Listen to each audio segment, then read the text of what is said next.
తెలంగాణలో హీటెక్కిన ఎమ్మెల్సీ ఎన్నికలు, తలకిందులుగా మారిన ప్రధాన పార్టీ అంచనాలు, బీసీలంతా ఏకమవుతున్నారా?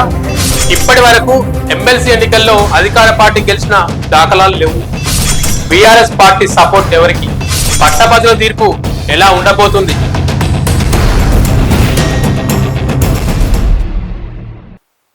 హాయ్, హలో, నమస్తే, welcome to People's Media Karimnagar. నేను మీ సంతోష్.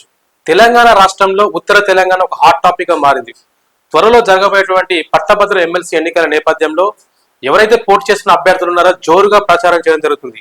కానీ గతంలో జరిగినటువంటి ఈ పట్టభద్రుల ఎమ్మెల్సీ ఎన్నికల్లో ఎప్పుడు లేని పోటీ ఇప్పుడు కనబడుతుంది. ఎన్నికల పోలింగ్ సమయం సమీపిస్తున్న తరుణంలో రోజు రోజుకి ఈ ఎమ్మెల్సీ ఎన్నికల రాజకీయ సమీకరణాలు మారుతున్న పరిస్థితి స్పష్టంగా కనబడుతుంది. ఇది కాకుండా ఎమ్మెల్సీ ఎన్నికల్లో పోటీ చేసే అభ్యర్థుల్లో గుండెల్లో రైలు పరిగెడుతున్న పరిస్థితి కూడా స్పష్టంగా కనబడుతుంది. ప్రధానంగా కాంగ్రెస్ పార్టీ నుంచి ఆల్ఫోస్ విద్యా సంస్థల అధినేత నరేందర్ రెడ్డి, బీజేపీ పార్టీ నుంచి అంజిరెడ్డి, బీఎస్పీ పార్టీ నుంచి పోటీ చేస్తున్నటువంటి అసిస్టెంట్ ప్రొఫెసర్ ప్రసన్న హరికృష్ణ బరిలో ఉన్నారు. నామినేషన్ వేయకుందుకు ప్రధానంగా పోటీ ఆల్ఫోస్ విద్యా సంస్థల అధినేత కాంగ్రెస్ పార్టీ నుంచి పోటీ చేస్తున్నటువంటి నరేందర్ రెడ్డి వర్సెస్ ప్రసన్న హరికృష్ణకు ఉండే. కాకపోతే నామినేషన్ వేసిన తర్వాత రోజు రోజుకి గ్రౌండ్ లెవెల్లో రాజకీయ సమీకరణాలు మారడంతో ప్రస్తుతం బీజేపీ వర్సెస్ ప్రసన్న హరికృష్ణగా మారాయి. ప్రధానంగా కాంగ్రెస్ పార్టీ నుంచి పోటీ చేస్తున్నటువంటి ఆల్ఫోస్ విద్యా సంస్థల అధినేత నరేందర్ రెడ్డికి రాష్ట్రంలో ఉన్నటువంటి లీడర్లు కూడా సహకరించడం లేదన్నది స్పష్టంగా అర్థమవుతుంది. ఆయన నేరుగా టికెట్ కాంగ్రెస్ పార్టీ నుంచి ఆశించినప్పటికీ లోకల్ లీడర్స్, తెలంగాణ స్టేట్ లీడర్లను సంప్రదించకుండా నేరుగా ఢిల్లీ అధిష్టానం నుంచి టికెట్ తీసుకున్నాడు అనేది ఒక ప్రచారం జోరుగా సాగుతున్నది. ఈ మధ్య కాలంలో పట్టభద్రుల ఎమ్మెల్సీ ఆత్మీయ సమ్మేళన చెన్నూరులో నిర్వహించే సభకు ఒక పర్మిషన్ కావాలంటూ అక్కడ ఉన్నటువంటి ఎమ్మెల్యేని సంప్రదిస్తే ఆయన అందుబాటులో లేకపోవడం కూడా ఒక ఆశ్చర్యానికి గురి చేసింది. అంటే దీన్ని బట్టి మనకు ఏమర్థమవుతుందంటే రాష్ట్రంలో ఉన్నటువంటి క్యాడర్ మాత్రం ఆయనకు నేరుగా సపోర్ట్ చేయడం లేదనేది ఒక స్పష్టంగా అనేది ఒక ఇండికేషన్ అనేది బయటకు వెళ్తుంది. ఇలా ఉంటే ఇప్పటికే గత అసెంబ్లీ ఎన్నికలు వచ్చినటువంటి హామీలను కూడా కాంగ్రెస్ పార్టీ నెరవేర్చకపోవడంతో గ్రౌండ్ లెవెల్లో కాంగ్రెస్ పార్టీ యొక్క గ్రాఫ్ రోజు రోజుకి తగ్గిపోతున్న పరిస్థితి స్పష్టంగా అనేది తెలిసిపోతుంది. పట్టభద్రుల ఎమ్మెల్సీ ఎన్నికల నామినేషన్ వేయ ముందుకు ప్రధానంగా పోటీ ఇద్దరి మధ్యలో మాత్రమే ఉండేది. ఆల్ఫోస్ విద్యా సంస్థల అధినేత నరేందర్ రెడ్డి మరియు స్వతంత్ర అభ్యర్థిగా బీఎస్పీ పార్టీ నుంచి పోటీ చేస్తున్నటువంటి ప్రసన్న హరికృష్ణ మధ్యలో ఉండేది. కానీ రాజకీయ సమీకరణాలు ఎప్పటికప్పటికి మారుతున్న పరిస్థితి గ్రౌండ్ లెవెల్లో చూసుకునేది ఉంటే ప్రస్తుతం అయితే కాంగ్రెస్ పార్టీ నుంచి పోటీ చేస్తున్న నరేందర్ రెడ్డి అనేది పేరు అయితే వినబడడం లేదు గ్రౌండ్ లెవెల్లో. ప్రధానంగా బీజేపీ పార్టీ నుంచి పోటీ చేస్తున్నటువంటి అంజిరెడ్డి వర్సెస్ బీఎస్పీ పార్టీ నుంచి పోటీ చేస్తున్న ప్రసన్న హరికృష్ణ మధ్యలోనే పెద్ద పోటీ ఉండే పరిస్థితి అనేది గ్రౌండ్ లెవెల్ అనేది ఒక స్పష్టంగా ఇండికేషన్ అయితే బయటకు పోవడం జరిగింది. అంటే రాబోయే పట్టభద్రుల ఎమ్మెల్సీ ఎన్నికల్లో ప్రధానంగా పోటీ అంజిరెడ్డి వర్సెస్ ప్రసన్న హరికృష్ణగా మారింది. తాజాగా కొన్ని సర్వే సంస్థలు కూడా సర్వేలు చేయడం జరిగింది. ఆ సర్వే సంస్థల్లో ముఖ్యంగా చెప్పాలంటే బీజేపీ పార్టీ నుంచి పోటీ చేసినటువంటి అంజిరెడ్డి వర్సెస్ ప్రసన్న హరికృష్ణ మధ్యలోనే పోటీ నెలకొన్న పరిస్థితి అనేది చెప్పడం జరిగింది. దీనికి తోడు పీపుల్స్ మీడియా కూడా కొన్ని ప్రాంతాలలో సర్వేలు నిర్వహించడం జరిగింది. వాటిలో చూసుకున్నట్టుంటే అంజిరెడ్డి బీజేపీ నుంచి పోటీ చేస్తున్న అంజిరెడ్డి వర్సెస్ ప్రసన్న మధ్యలో 5 to 10% ఓట్ షేరింగ్ జరిగే అవకాశం ఉన్నది. ఈ పీపుల్స్ మీడియా చేసిన సర్వేలో 5 to 10% బీఎస్పీ నుంచి పోటీ చేస్తున్నటువంటి ప్రసన్న హరికృష్ణకు ఎడ్జ్ చేస్తున్నట్టు అర్థమవుతుంది. సో కేవలం ఉన్నది 4 రోజులు మాత్రమే.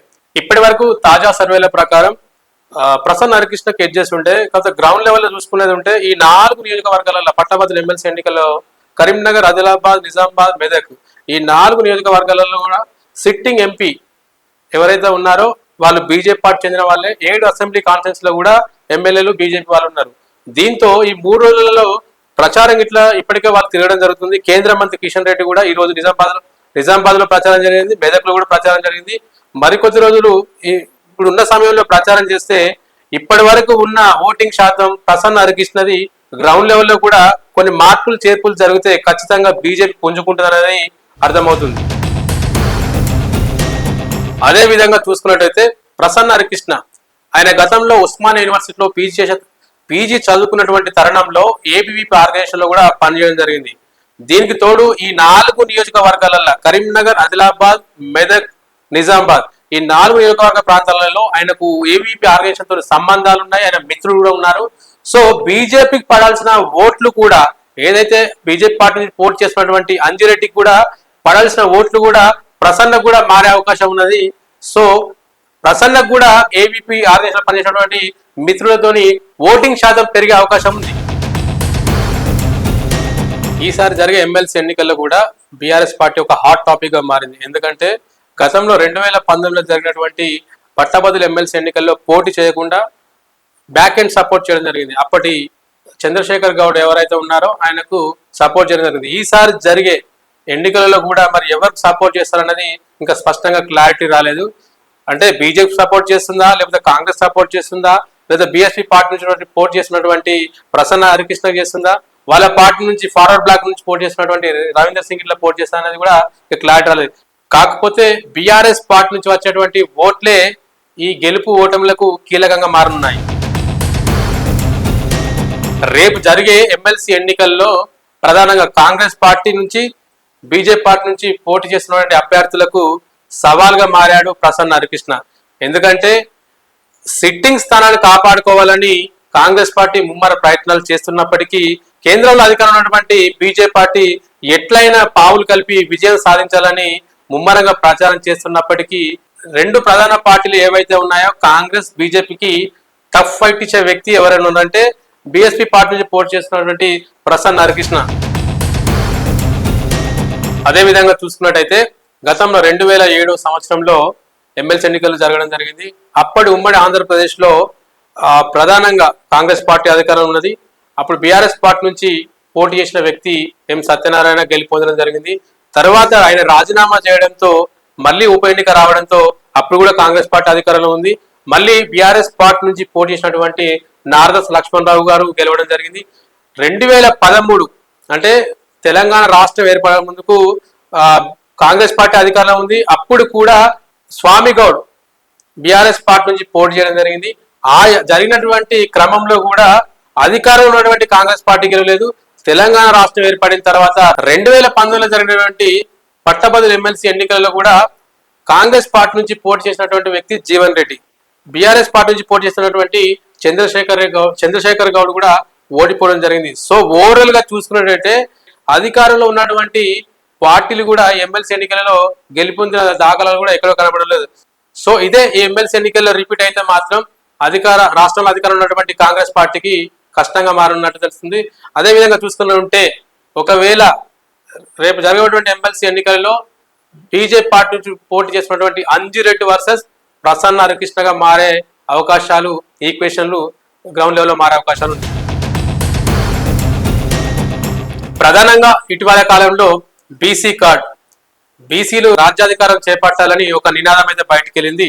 సో ఈ ఎమ్మెల్సీ ఎన్నికలలో మరి ఎంత వరకు పనిచేస్తుంది అనేది ఒకసారి చూసుకుని ఉంటే ప్రధానంగా బీజేపీ పార్టీ నుంచి పోటీ చేస్తున్నటువంటి వ్యక్తి అంజిరెడ్డి, రెడ్డి సామాజిక వర్గానికి చెందిన వ్యక్తి. అదేవిధంగా కాంగ్రెస్ పార్టీ నుంచి పోటీ చేస్తున్నటువంటి వ్యక్తి ఆల్ఫోస్ విద్యా సంస్థల నేత నరేందర్ రెడ్డి, ఈయన కూడా రెడ్డి సామాజిక వర్గానికి చెందిన వ్యక్తి.